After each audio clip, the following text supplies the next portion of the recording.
नमस्कार।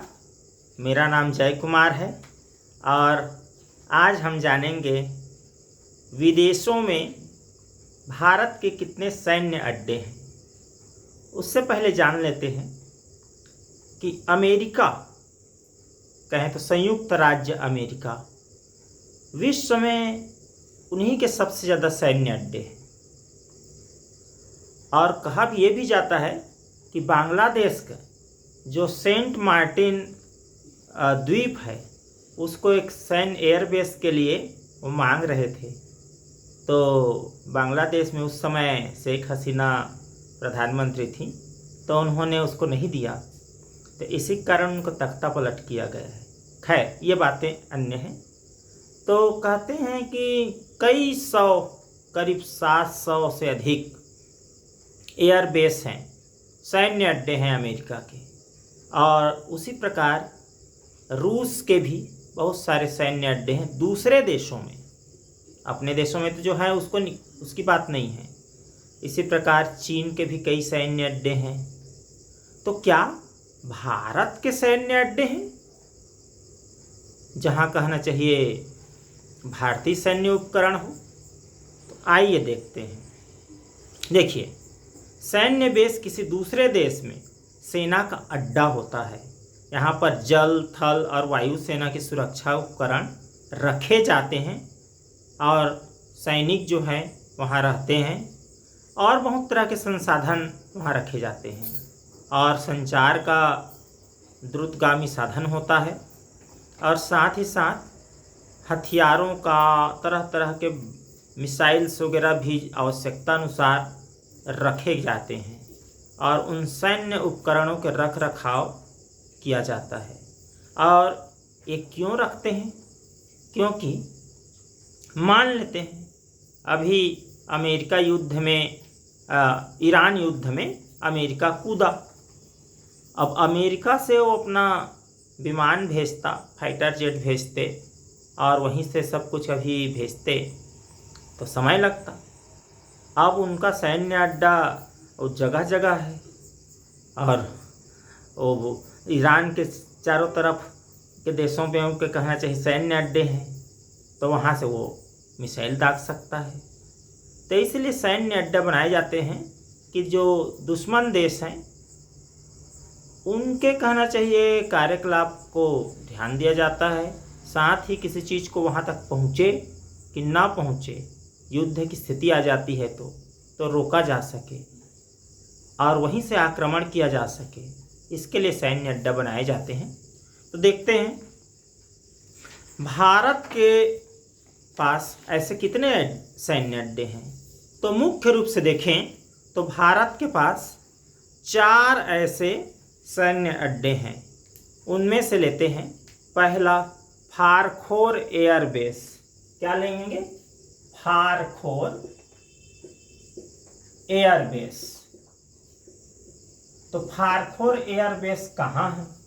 तो फारखोर एयरबेस जो है तजाकिस्तान में है और ताजिकिस्तान कहते हैं। ये भारत का पहला विदेशी एयरबेस है और ये पाकिस्तान और अफगानिस्तान के सीमा के पास स्थित है। अफगानिस्तान और चीन के मध्य कहें इसको पंज नदी, इसके कहना चाहिए दक्षिण में है। पंज नदी के ठीक ऊपर में फारखोर एयरबेस है। यहाँ नक्शा में देखें तो ये हमारा भारत का नक्शा है।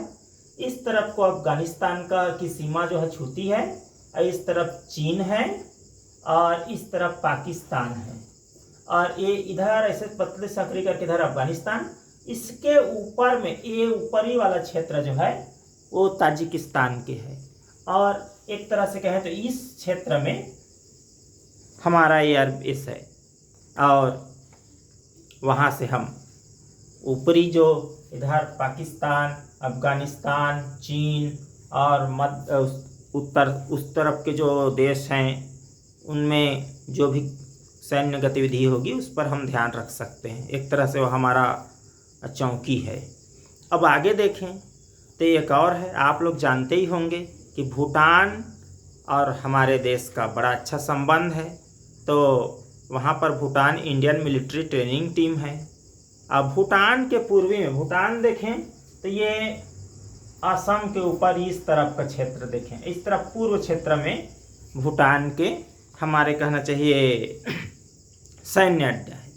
और वहाँ किस तरह से है, तो भारत के जो सैनिक हैं भूटान की पूरी तरह से रक्षा करते हैं। डोकलाम विवाद आपने सुना होगा पहले, जहाँ ये भूटान की ओर वो इस तरह बढ़ रहे थे चीनी सैनिक, तो उसको रोक दिया गया था भारत के सैनिकों द्वारा। तो वहाँ पर हमारा एक सैन्य प्रशिक्षण अड्डे तैनात है।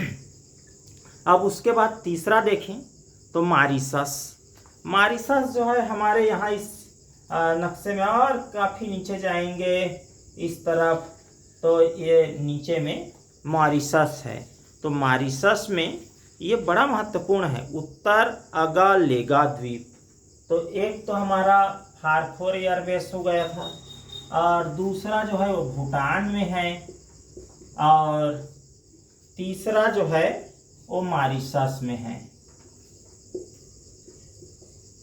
मॉरिशस में। तो मॉरिशस में जो है वो बड़ा महत्वपूर्ण है।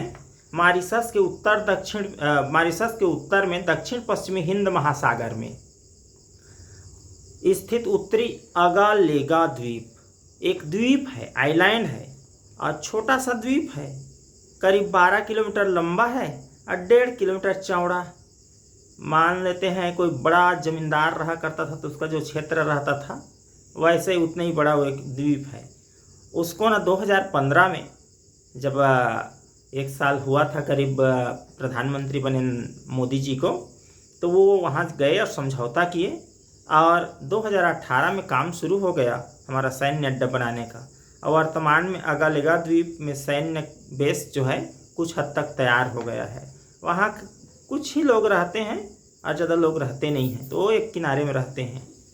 और उसके बाद हम देखें तो मात्रा के हिसाब से भारत का ना 95% व्यापार उसी रास्ते से होता है, इसलिए वहाँ पर सैन्य अड्डा बनाना बहुत आवश्यक था, क्योंकि वो बहुत सारे वो लुटेरे देश होते हैं, उधर से पानी जहाज में अपना सामान लाते रहते हैं, उन लोग लूट लेते हैं, तो वहाँ पर से निगरानी होती है। और अब कहना चाहिए इतना खौफ है भारत का वहाँ पर कि वो लुटेरे लोग अब लूट नहीं सकते कोई भी भारत के माल को। और मूल्य के हिसाब से देखें तो 68% व्यापार जो है हिंद महासागर के माध्यम से होता है। और ये इस तरफ ऐसे आएंगे जो रास्ते जल मार्ग, उसमें वो रक्षक का काम करते हैं हमारे। और आगे अगला देखें तो एक महत्वपूर्ण सैन्य अड्डा है ओमान में। ओमान जो है वो अरब देशों के पास है, जो एक तरह से उसको यदि हम यहाँ नक्शा नहीं दिखा पा रहे हैं तो कहें कि सऊदी अरब के पूर्व में है ओमान, और ईरान के दक्षिण में, अभी जो ईरान के साथ युद्ध चल रहा था उसके दक्षिण में, और यमन के उत्तर में, और ओमान के टॉप पर इस तरफ से हम भारत के नक्शा के हिसाब से देखें तो ये इस तरह पर कहना चाहिए ओमान है, वहाँ पर हमारा सैन्य अड्डा है। और इस सैन्य अड्डा का नाम है अल रस अल हद, भारत का लिस्निंग पोस्ट है वो, और वहाँ इलेक्ट्रॉनिक निगरानी की जाती है। और डुग्म में एक कहना चाहिए नेवल और एयरबेस की सुविधा भी है वहीं पास में, जिसका उपयोग भारतीय वायुसेना और नौसेना करती है। और इस तरह से हमारे 4 सैन्य ठिकाने हैं विदेशों में। और इसमें कहना चाहिए हमारा वो पानी जहाज वगैरह का रिपेयरिंग का काम, जो युद्धपोत हैं उनके रिपेयरिंग वगैरह का काम, ये सब होता है। इस तरह से हमारे भारत ने भी 4 जगह पर अपने सैन्य अड्डों को विस्तार किया है। अब मुझे लगता है कि आगे आने वाले दिनों में और हमें विविध स्थानों पर सैन्य अड्डों की आवश्यकता होगी, ताकि विश्व में हमारा वर्चस्व बढ़िया बना रहे। तो आज के लिए इतना ही। आप सबको बहुत बहुत धन्यवाद। अभी तक आप चैनल को सब्सक्राइब नहीं किए हैं तो आपसे आग्रह है कि चैनल को सब्सक्राइब करें, वीडियो को लाइक करें और शेयर करें। धन्यवाद।